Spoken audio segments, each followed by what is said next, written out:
পশ্চিমবঙ্গ মধ্যশিক্ষা পর্ষদের ক্লাস 10-এর ছাত্রছাত্রীরা, তোমাদের উদ্দেশ্যে, তোমাদের জন্য এই ভিডিওটি তৈরি করলাম। আমি মৈত্রেয়ী চক্রবর্তী, বরানগর রামেশ্বর উচ্চ বিদ্যালয়ে ভূগোল পড়াই আমি।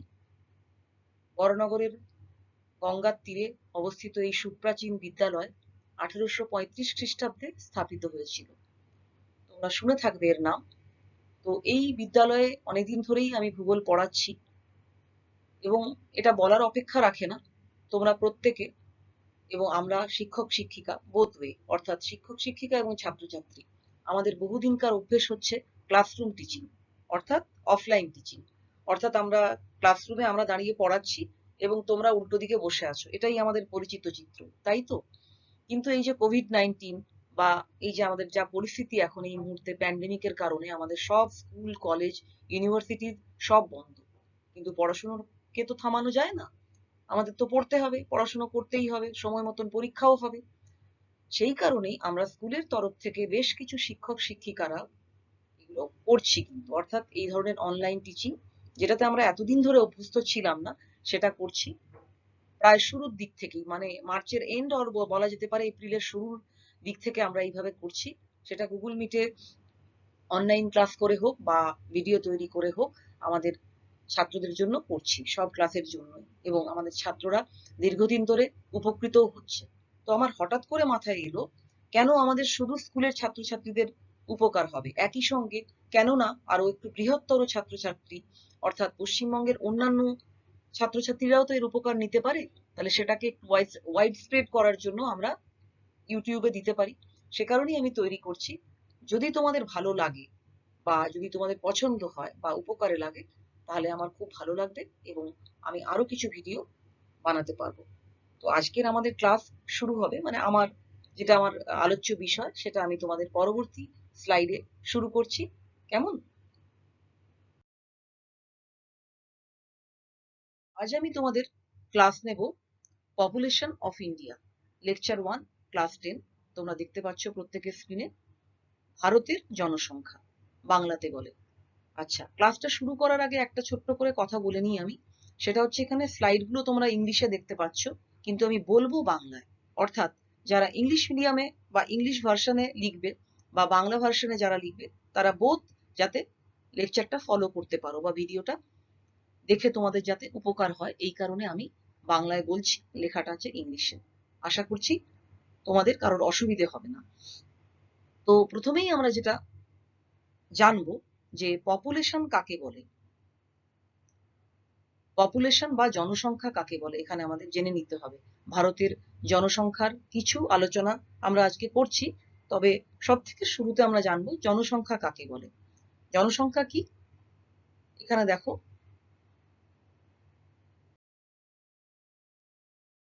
লেখা আছে, এখানে ইংলিশে লেখা আছে, হোয়াট ইজ পপুলেশন?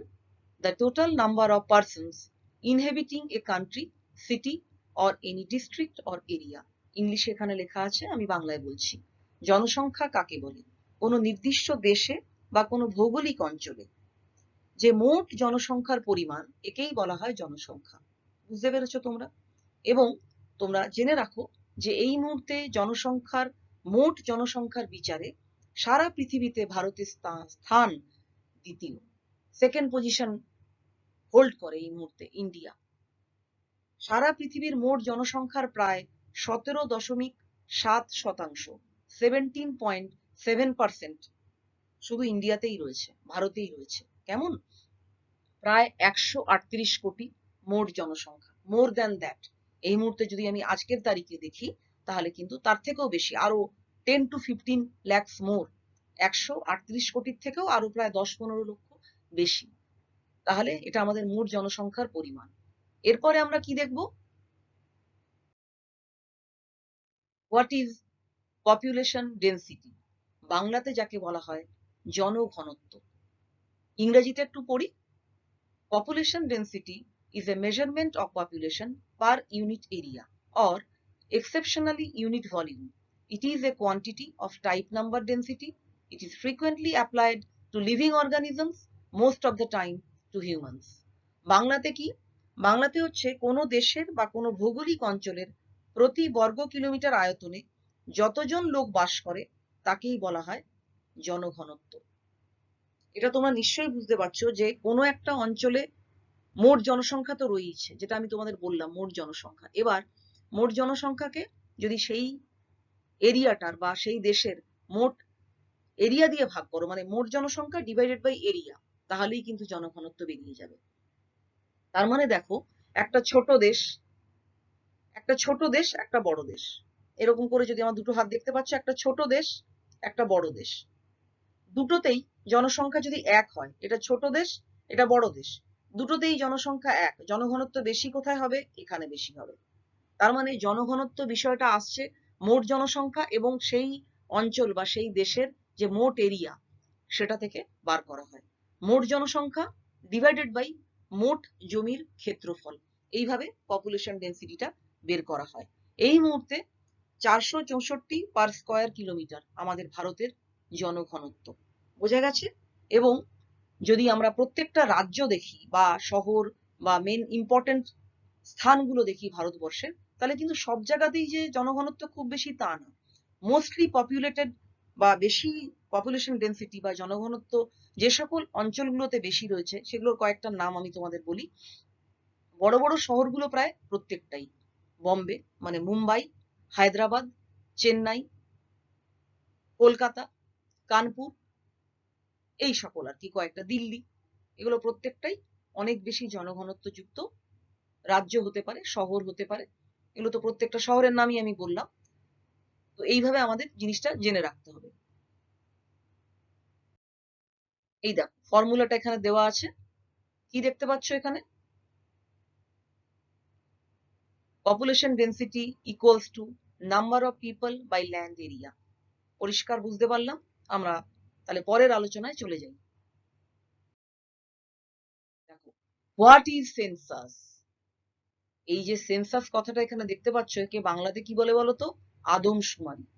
অর্থাৎ জনসংখ্যা আলোচনা করতে গেলেই সব থেকে ইম্পর্টেন্ট যে শব্দটা মাথায় আসছে সেটা হচ্ছে আদমশুমারি। ইংরেজিটা পড়ি। Population census is the total process of collecting, compiling, analyzing, or otherwise disseminating demographic, economic, and social data pertaining at a specific time of all persons in a country or a well-defined part of a country.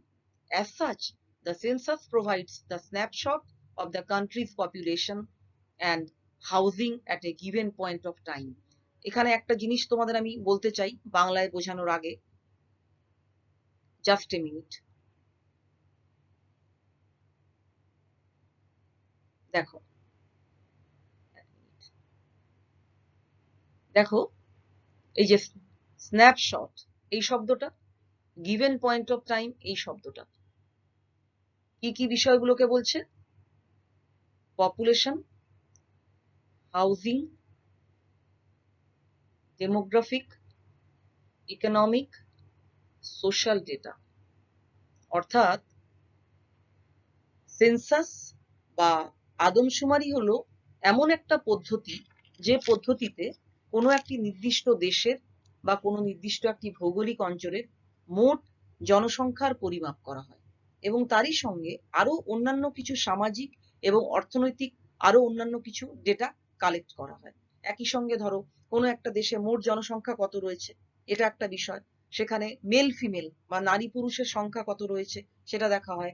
একই সঙ্গে শিক্ষিত অশিক্ষিত বা জাতিগত কিছু data, মানে আমি কি বললাম, একই সঙ্গে তোমাদের এইভাবে দেখো না, ডেমোগ্রাফিক মানে জনসংখ্যা রিলেটেড, ইকোনমিক মানে অর্থনীতি রিলেটেড, সোশ্যাল ডেটা মানে সামাজিক বৈশিষ্ট্য রিলেটেড, এই সকল বিষয়গুলোকে একত্রে কালেক্ট করা হয় এবং তারই সঙ্গে সেগুলোকে একসঙ্গে সেভ করা হয় কোথাও একটা কম্পিউটারে হোক বা বিভিন্ন যেগুলো আমাদের রয়েছে বিশাল বুক রয়েছে এই সেন্সাসের। তো এইগুলোকে কালেক্ট করে নেওয়ার পর সেভ করা হয় এবং তারপর সেটা বিভিন্ন রকমের কাজে লেগে থাকে। আমাদের প্ল্যানিং, যে কোনো ধরনের প্ল্যানিং করার জন্য, পঞ্চবার্ষিকী পরিকল্পনা বা যে কোনো কাজে এই ডেটাটা কাজে লেগে থাকে। তার মানে দেখো এই যে সেন্সাস, এটা ছাড়া কিন্তু পপুলেশন কাউন্ট করা বা জানা আমাদের পক্ষে সম্ভব না। এটা কত বছর অন্তর অন্তর হয়? 10 বছর অন্তর অন্তর হয়। লাস্ট হয়েছিল 2011 সালে। আবার হবে কখন তাহলে? 2021-এ। তাহলে আমরা বুঝতে পেরেছি তো? তাহলে কোনো একটা নির্দিষ্ট অংশের বা নির্দিষ্ট দেশের মোট জনসংখ্যা বা জনসংখ্যার অন্যান্য কিছু পরিসংখ্যান, যেমন অর্থনৈতিক, সামাজিক ইত্যাদি বৈশিষ্ট্যগুলো সংগ্রহ করার পদ্ধতি, এটাই হলো সেন্সাস। সেন্সাস বুক একটা হয় যার মধ্যে পুরো ব্যাপারটা লোড করা থাকে। ইয়েস, এবার একটা আমরা খুব ইন্টারেস্টিং জিনিস আলোচনা করব, সেটা হচ্ছে হোয়াট ইজ সাস্টেনেবল ডেভেলপমেন্ট। বাংলাতে কি বলা হচ্ছে? ধারণযোগ্য উন্নয়ন, মনে থাকবে, বা সহনশীল উন্নয়ন। What is sustainable development? ইংরেজিটা একটু পড়ি। Sustainable development is development that meets the need of the present without compromising the ability of future generations to meet their own needs. সব থেকে সহজ সংজ্ঞাটা আমি বের করে লিখে রেখেছি এখানে, তোমরা দেখে এবং ছবিটা দেখে বোধহয় বুঝতে পারছো। অর্থাৎ দেখো, এটা একটু ভালো করে বোঝার বিষয় আছে। সাস্টেইনেবল ডেভেলপমেন্ট, এই যে অর্থনৈতিক উন্নতি, প্রযুক্তিগত উন্নতি, এই শব্দগুলো তো আমাদের এখন বর্তমান পৃথিবীর একদম সব থেকে মানে হাইলাইটেড বিষয়। অর্থাৎ পৃথিবী তো অনেক উন্নত হচ্ছে, বহুদিন ধরেই আজকে আমরা যে জায়গায় এসে পৌঁছেছি অনেকটাই উন্নত পৃথিবীতে। আজ থেকে কয়েকশো বছর আগে যদি আমরা দেখি, তাহলে তার থেকে আজকে আমরা যে জায়গায় দাঁড়িয়ে আছি সেখানে কিন্তু পৃথিবীটা অনেকটাই উন্নত। কিন্তু এই যে পৃথিবীর এত উন্নতি হয়েছে, অর্থনৈতিক বলো, সামাজিক বলো, বা সব রকমের, সায়েন্সের বলো, বিজ্ঞানের বলো, প্রযুক্তির বলো, এই যে আজকে এত উন্নত পৃথিবী, সেটা কিভাবে হলো? মানুষের বুদ্ধি ব্যবহার করে তো ডেফিনেটলি, কিন্তু প্রকৃতিকে ব্যবহার করে, প্রাকৃতিক সম্পদকে ব্যবহার করে, তাই নয় কি? তার মানে আমরা কি এরকম বলতে পারি যে প্রাকৃতিক সম্পদের ব্যবহার করছি এবং পৃথিবীটা উন্নত হচ্ছে? তাহলে কি প্রাকৃতিক সম্পদটা কমছে? হ্যাঁ, কমছে, কিছুটা তো অবশ্যই কমছে। কারণ যদি প্রাকৃতিক সম্পদের আমরা ব্যবহার না করি তাহলে আমরা উন্নত হব কি করে? ইন্ডাস্ট্রিয়াল ডেভেলপমেন্ট, এত শিল্পের দিক থেকে, প্রযুক্তির দিক থেকে আজকে পৃথিবী এত উন্নত, তো শক্তি সম্পদের ব্যবহার করছি, জীবাশ্ম জ্বালানির ব্যবহার করছি, খনিজ সম্পদের ব্যবহার করছি, তবেই তো আজকে পৃথিবী এত উন্নত। কিন্তু দেখা গেছে কি, কখনো কখনো এই ধরনের উন্নতির যে প্রসেস বা ডেভেলপমেন্টের যে প্রসেস, এর মধ্যে কিন্তু করতে করতে আমরা প্রকৃতিকে একটু বেশি ব্যবহার করে ফেলেছি। এই ধারণায় প্রথম বলা হলো, এই ধারণাটা প্রথম 1972 খ্রিস্টাব্দে দ্য লিমিটস অফ গ্রোথ, দেখো এই বইটা দ্য লিমিটস অফ গ্রোথ, এটা হচ্ছে মেডোজ, বিজ্ঞানী মেডোজের লেখা একটা বই। এটা 1972 খ্রিস্টাব্দে সর্বপ্রথম এই শব্দটা ব্যবহার করা হয়, দ্যাট ইজ সাস্টেইনেবল ডেভেলপমেন্ট, এই শব্দটার প্রথম ব্যবহার করা হয়। দেন 1987-এ ব্রুন্টল্যান্ড রিপোর্ট, ব্রুন্টল্যান্ড রিপোর্ট তোমরা গুগলে দেখতে পারো। এই রিপোর্টে এই ধারণাটা, অর্থাৎ এই সাস্টেইনেবল ডেভেলপমেন্ট, এই পুরো বিষয়টাকে খুব ভালো করে আলোচনা করা হলো। তো এতক্ষণ আমরা সমস্যা নিয়ে আলোচনা করলাম, এবার বলবো যে আসল ব্যাপারটা আসলে কি। তোমরা এই ছবিটা দেখতে পাচ্ছ, এই পৃথিবী আমরা হাতে ধরে রেখেছি। অর্থাৎ এর মানে হচ্ছে আমরা উন্নতি বা ডেভেলপমেন্ট ঠিক ততটাই করব যতটা পৃথিবী নিতে পারে, যতটা প্রাকৃতিক সম্পদ তার নিজের ব্যবহারের মাধ্যমে নিতে পারে। আমরা এমনভাবে উন্নতি বা ডেভেলপমেন্ট করব না যাতে করে প্রকৃতির ক্ষতি হয়। কি হয় তাতে? যে আমাদের যারা ফিউচার জেনারেশন, যারা ভবিষ্যৎ প্রজন্ম, তাদেরও তো দরকার কিছু। আমরা যদি পুরোটাই নিজেরা শেষ করে দিই তাহলে তো তারা কিছু পাবে না, তাই তো? তাহলে ভবিষ্যৎ প্রজন্মের কথা মাথায় রেখে বর্তমান প্রজন্ম প্রাকৃতিক সম্পদকে ঠিক ততটাই ব্যবহার করবে যাতে করে কিনা প্রকৃতির মধ্যে একটা ভারসাম্য থাকে এবং পৃথিবীর যে উন্নতি, যেটা আমি এখন বললাম, বা অর্থনৈতিক উন্নতিও হবে, অথচ প্রাকৃতিক সম্পদের ব্যবহারটা একটা নির্দিষ্ট হিসেব করে বিজ্ঞানসম্মত উপায়ে হবে। এটাই হচ্ছে সাস্টেনেবল ডেভেলপমেন্টের ধারণা। অর্থাৎ পরিবেশের ক্ষয়কে আমরা সীমিত করব, পরিকল্পিতভাবে করব। এখানে তোমরা নিশ্চয়ই জানো, আমরা ক্লাস 8-9-এ এগুলো আলোচনা করে এসেছি। অনেক রকমের রিসোর্স হয়, রিনিউয়েবল রিসোর্স, নন রিনিউয়েবল রিসোর্স, তাই তো? একদম মানে এরকম আছে, অ্যাবান্ডেন্ট রিসোর্স, এরকম অনেক কিছু রিসোর্স রয়েছে। তো যেগুলো ধরো নন রিনিউয়েবল রিসোর্স, সেগুলো তো রিনিউ করা যায় না, একবার ব্যবহার করলে শেষ হয়ে যায়। তাহলে যখন আমরা রিসোর্সের ব্যবহার করব, আমরা দেখব যে এমন কোনো রিসোর্সের ব্যবহার আমরা যদি করতে পারি যেটা কিন্তু আবার পূরণ হয়ে যায় প্রকৃতিতে। এরকম আরো বিস্তারিত আলোচনা করব, কিন্তু যেহেতু আজকে আমরা পপুলেশনের বিষয়টা আলোচনা করছি, সেটার বিস্তারিত আলোচনা আমরা পরবর্তী অন্যান্য যে সেই টপিকটা যখন আলোচনা করব সেটা করব। এখানে দেখো, এখানে আমরা আলোচনা করব হোয়াট ইজ অপটিমাম পপুলেশন। ইংরেজিতে কি লেখা আছে? The population which has the highest per capita income is known as optimum population। অর্থাৎ বাংলাতে হচ্ছে কাম্য জনসংখ্যা। এটাকে অ্যাকচুয়ালি বলে কাম্য জনসংখ্যা। কাম্য জনসংখ্যা ধারণা হচ্ছে কোনো একটি নির্দিষ্ট অঞ্চলে মোট সম্পদ এবং জনসংখ্যার মধ্যে যখন একটা ব্যালেন্স থাকবে, যতটা সম্পদ ততটাই জনসংখ্যা, যেটা রেয়ার, খুবই রেয়ার একটা ব্যাপার। এছাড়া দুটো আরো কনসেপ্ট রয়েছে, একটা হচ্ছে জনাধিক্য ওভার পপুলেশন, আর একটা হচ্ছে আন্ডার পপুলেশন অর জনস্বল্পতা। আগে আমি তোমাদেরকে এইটা একটু বোঝাই। এইটা হচ্ছে যেখানে জনসংখ্যা কম, রিসোর্স বেশি বা সম্পদ বেশি, সম্পদ বেশি জনসংখ্যা কম, পপুলেশন কম রিসোর্স বেশি। পৃথিবীর বেশিরভাগ উন্নত দেশগুলো এর মধ্যে পড়ে। Canada, America, New Zealand, Australia, Russia, এগুলো প্রত্যেকটাই মোটামুটি এই আন্ডার পপুলেটেড কান্ট্রি, আন্ডার পপুলেশনের মধ্যে পড়ে। এবার হচ্ছে ওভার পপুলেশন। ওভার পপুলেশন মানে হচ্ছে জনাধিক্য, অর্থাৎ যেখানে মানুষ বেশি রিসোর্স কম। আমাদের বেশিরভাগ মানে তোমার যেগুলোকে বলা হচ্ছে ডেভেলপিং দেশ, ডেভেলপিং নেশন, যেগুলো উন্নয়নশীল দেশ, সেইগুলো বেশিরভাগ ক্ষেত্রে এই ওভার পপুলেশনের মধ্যে পড়ে। তবে সব ক্ষেত্রে এই সকল দেশগুলোতে যে রিসোর্স কম আর জনসংখ্যা বেশি তা নয়। যেমন জাপান, জাপানও কিন্তু এরিয়ার দিক থেকে ছোট দেশ, অনেক বেশি জনসংখ্যা, কিন্তু তাদেরকে ঠিক মানে কি বলবো, রিসোর্স নেই তা কিন্তু বলা যাবে না, রিসোর্স রয়েছে, জনসংখ্যা অনেক বেশি। ভারতবর্ষকে ফেলা যেতে পারে, চীন, এদের জনসংখ্যা কিন্তু অনেক বেশি, ফলে এরা ওভার পপুলেটেড কান্ট্রির মধ্যে পড়বে। এবার এই যে অপটিমাম পপুলেশন, যেটা আমার এখানে এই স্লাইডের আলোচ্য টপিক, কাম্য জনসংখ্যা, এটা হওয়া প্রায় ইম্পসিবল। এটা একটা এমন স্টেট যেটা কিন্তু বেশিরভাগ কোনো দেশেরই প্রায় নেই বললে চলে। তাহলে এই হচ্ছে আমাদের আলোচ্য বিষয়। আশা করছি তোমাদের ক্লাসটা ভালো লাগলো। তোমরা প্রত্যেকে ধৈর্য নিয়ে ভিডিওটা দেখলে, তাই থ্যাংক ইউ সো মাচ। আবার দেখা হবে।